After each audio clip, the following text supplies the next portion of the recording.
Hi, it's Joy and today I'm going to be watching Shadow and Bone Season 1 Episode 4, Otkazat'sya. I have practiced saying that several times. Oh, there are so many Ravkan terms that or any of the nations to be honest, that when I read them I'm like, I can say that. I cannot say that off the top of my head. That means, if anyone is not quite aware, didn't pick up in the previous episode, that means muggle. It means non-Grisha basically, or orphan, but non-Grisha is often the term it's used in. I'm so excited to keep going with this show. It's been a delight so far. This will be the halfway mark once I finish it, which is sad, but you know, bring on season 2. Oh, I'm so excited. A reminder that you can find the unedited version of this reaction on my Patreon along with all of my reactions. 2 weeks in advance, edited version 1 week in advance, and let's go. It's a bit different to Alina's experience right now. Weeks gone and still no word from you. She is writing. Every unit north of Chernast is tasked with volunteering a tracking party. General Kerrigan is offering a visit all the way to the Little Palace. I'll do it. His hand with his Alina scar. Doing something linked to her. Did you not like the colour I chose for you? You're the only one who wears it. Yep. Tell me, are you so anxious to be like everyone else? Please, call me Alexander. No.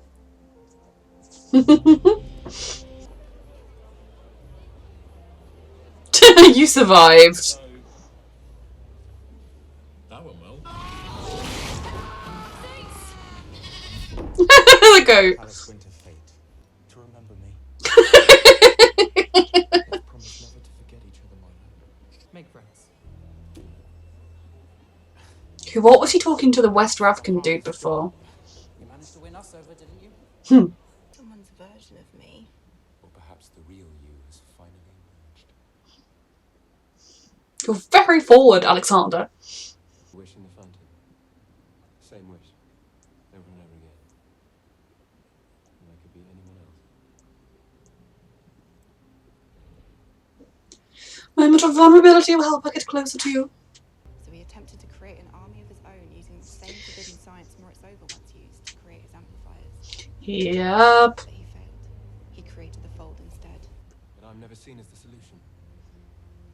Only as a reminder of... No wonder why. Same powers.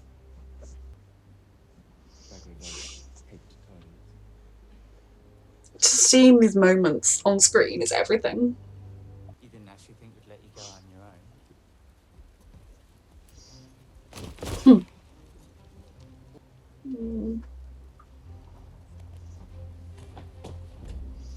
Yeah. Let's get on with it.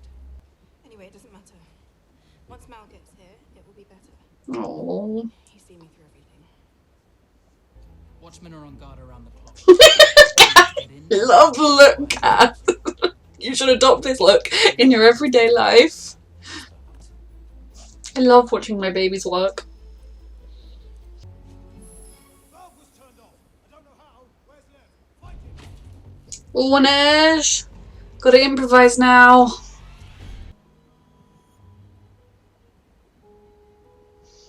Like she's dancing. So graceful.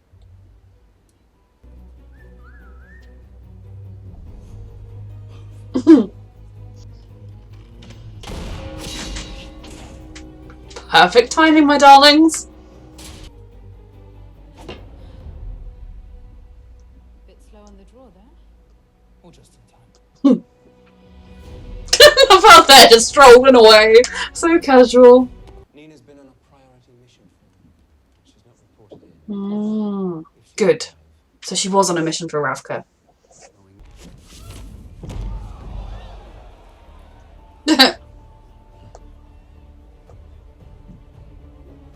What did you do? Did you like make it so that the acrobat would fall and they could use them? I don't know. Alright, so not poisoned. But I'm a fool. You want something from me?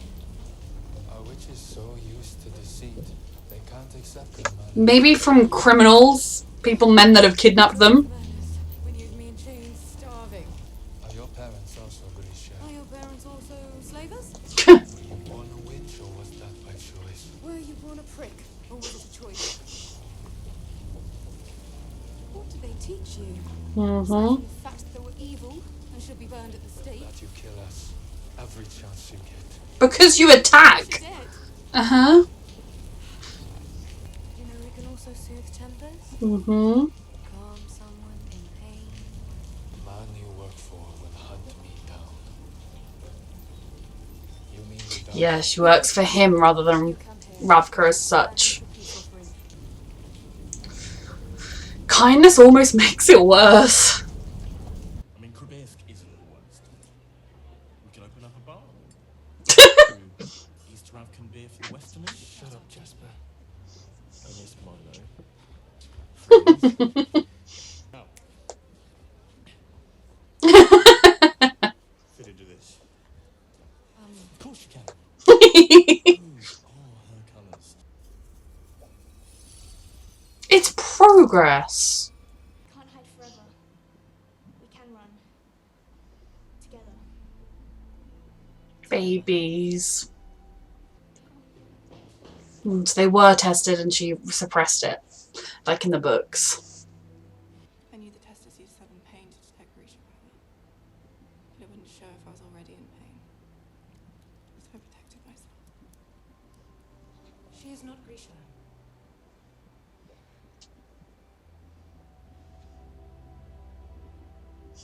Yep, and you've been suppressing it ever since. What are you holding back for then? Mm-mm. At this The point, be true to yourself, sweetheart. How many more Ravkin children need to be orphaned to this war because you are afraid to face the truth?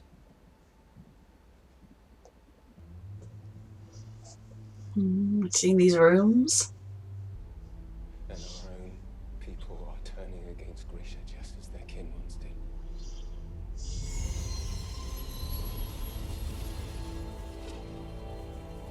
Bringing him out of the darkness and into the light. You're not alone. Oh, Alina. The more pressure they pile on her, I feel like the less she's going to feel confident to do anything. We may break the ship. Mm-hmm. If it gets bad, they are due to stand trial. Oh, yes. A rigged trial would be so much better. What's worse, the frost or the fold? Fold! Mm. We're crossing into German territory! Is there a letter for me? Oh, Alina. Very isolating right now. Oh, sweetheart. Alina? Now the work begins. You've got this, sweetie. I don't believe you should have to be completely alone. That was a sound.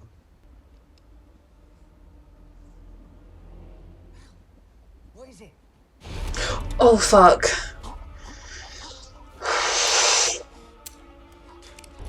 I was expecting this to happen, but I still... Oh, God. Oh. Oh.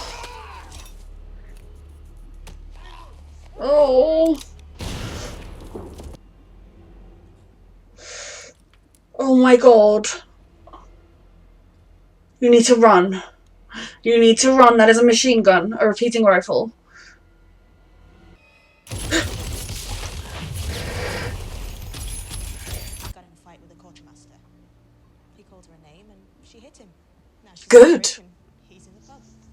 Of course.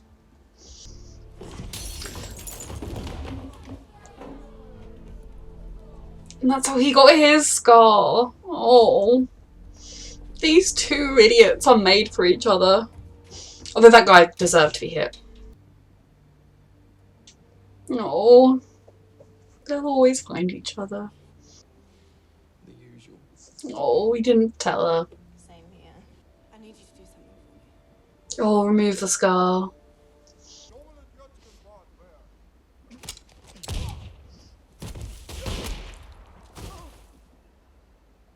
Mal.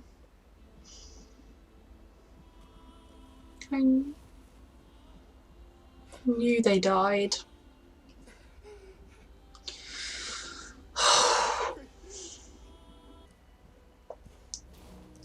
There it is.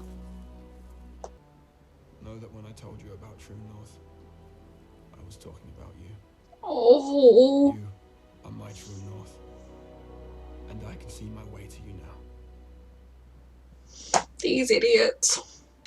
Okay, so that was another fantastic episode. I am loving this show, and I mean, the first book is really good, don't get me wrong, but I can just tell that this is the kind of show that is brilliant in its season 1, and season 2 it's going to be out of this world epic. I'm so excited. They renew it or else. Okay, so starting with Alina's journey, and I'm glad that they didn't totally change it in the sense that, yeah, they ran away, but they were found, they were given, because I'm pretty sure they ran away in the book, but they left it so long without her, with her implying she was never tested, but she suppressed it to be with Mal, and all these years she suppressed it, and that's why she was sickly or not as strong or whatever as all the other children, was because she wasn't using her Grisha ability, and it was complaining about that to her. Oh my goodness, just... I love watching her power, how obviously when it burst out of her on the fold, or when Kirigan, or as Matthias called him, the Darkling, when it bursts out of her, it kind of comes out of every pore of her being, whereas when she does it herself, she does it in this controlled way. And I'm loving watching her learn. Now for me, if Bagra was trying to teach me, I would just shut down completely and be like, fuck you. No, okay, maybe I wouldn't say fuck you because I'd be scared of her and respectful, but I'd be like, no. I know, like, when I used to have to run like the 1500 metres at school, I would like walk part of it because I knew I was not capable of running the whole thing. And then the teacher would be like, oh, I'd be like lightly jogging because I was like, I can't do it at a sprint. And then the PE teacher would be like, Joy, run. So I'd walk it because I'd be like, I don't respond well to that kind of training. But it did seem to bring it out with Alina. Sorry, one of my best friends got a little niece called Alina, so I'm so used to saying Lena, even though I know her name is Alina. And the idea of like getting her back to the moment where the suppressing the power began, that was why she had the block. It was all to do with Mal.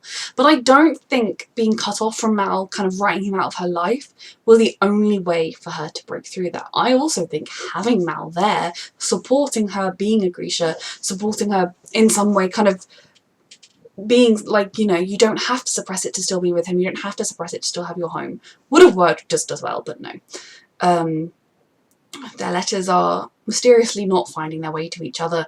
So frustrating knowing that they're both writing and neither of them are getting it. But I love that she is coming into her own with her power. Yes, it's tied into Bagra and it's tied into Kirigan, it's tied into kind of the bond she's building there. But at least I guess she gets some kind of encouragement in some ways, although it's basically a hell of a lot of responsibility. And yeah, it's very interesting to hear about the Dark Prophet's story and how it weighs on Kirigan, and then how kind of Alina is worried that she could become a dark heretic, another dark heretic. But yeah, she's getting there, she's getting stronger, she's considering wearing the black kefta with the gold, which would put her as being like the Darkling, like Kirigan. I don't know. I know when I read the books, at this point, I was very unsettled by how forceful the Darkling is. Kirigan, he's very like, you will change, we will change the world. Now, if I was stood there looking into Ben Barnes' eyes, I probably would be taken in personally. But you can see that he is definitely feeling the strain of his position and his power, and Alina is a way out. But I definitely feel like wearing the kefta is almost marking her as his soul. Like, it feels a bit weird, the black kefta and everything. I'd like to point out that this is genuinely no spoilers for the show. This is exactly how I felt when I was reading the book at this point. Whether, you know, maybe my feelings change. It's a stressful situation, and it's hard because obviously, like, within Ravka, it's such an interesting political system in the sense that the Grisha are persecuted and looked down on, but then the Grisha, as a response, are like, we're so much better than you, we're so great, and place themselves higher, and it kind of is this weird cycle where, like, both sides are against the other side. Each side thinks the other side persecutes them. Now, there has been a lot of persecution of Grisha throughout history, but the Grisha are also dicks to the Otkazat'sya as well. But no matter what, I'm loving watching Alina find her way, find her place, and find her self-confidence, because that's the key thing here. For Mal, he is desperate to write to Alina, desperate to get to her, to hear that she hasn't forgotten him, and desperate to do anything he can to help her. And I love that he was so dedicated in finding the stag. I knew that this particular expedition ended in his friends dying, because I've read the book, but it didn't make it any easier to watch or any less, like, shocking when it was happening, because I was like, oh... Mal, I mean, war is traumatic, and I don't believe personally in any system in which you force every single young person to join the army and to fight. Now, I can understand in a sense that Ravka is almost in a continuous state of war, at the very least, continuous state of alert on the borders, but essential war, that there aren't enough people and soldiers, you have to conscript everyone. But it's a harsh reality, and the Fjerdans are just a society brainwashed into thinking Ravka has Grisha, therefore Ravka are evil. And, you know, they're brainwashed. You can see it in the way the young man, whose name is Matthias, talks to Nina and says, you know, like, oh, were you born this way or did you choose it? And like, were your parents witches too? When, you know, as far as Nina had, there's no like evidence that Nina has committed any crimes, like beyond self-defense. When they came to get her, they have such this bigotry that if you could suck that out of them, they don't deserve to die, but I prefer them dying over the Ravkans right now, because the Ravkans aren't lunatics, or aren't brainwashed idiots, but I'm very sad that he had to watch his two closest friends since training die, and they only went on the mission because they volunteered with him. In a lot of ways, Alina and her map-making expeditions could probably talk to him about that if they ever see each other again. So that was quite brutal to watch, and Mal's now alone, wounded in enemy territory in the cold, and he'll slowly but surely, I guess, make his way back to civilization, saying, I saw it! It's there! There is the big winter fete coming up, and the Crows are going to be making their entrance. They have got such a wily guy with them. I guess in the kind of people smuggling business, you'd have to be quick and on your feet. And I think he can respect that about the Crows themselves as well. Getting them in with Inej and Jesper both doing their sort of performance, and Kaz saying, I'll get my own ride. Kaz is not someone who wants to make a spectacle of himself. His talents don't really translate to the stage, for one thing, and another thing, he wouldn't want to make a fool of himself in that way. He can never risk letting his barriers down in any way, shape or form, and in some ways I relate to him with that. But I love watching their minds work. I loved watching their heist. It's such a mixture of skill and luck with their heists. Like, they're very good at improvising. When things go wrong, they're quick on their feet and they improvise. I do really hope at some point we get the actual Six of Crows plotline taking place within the bounds of the show.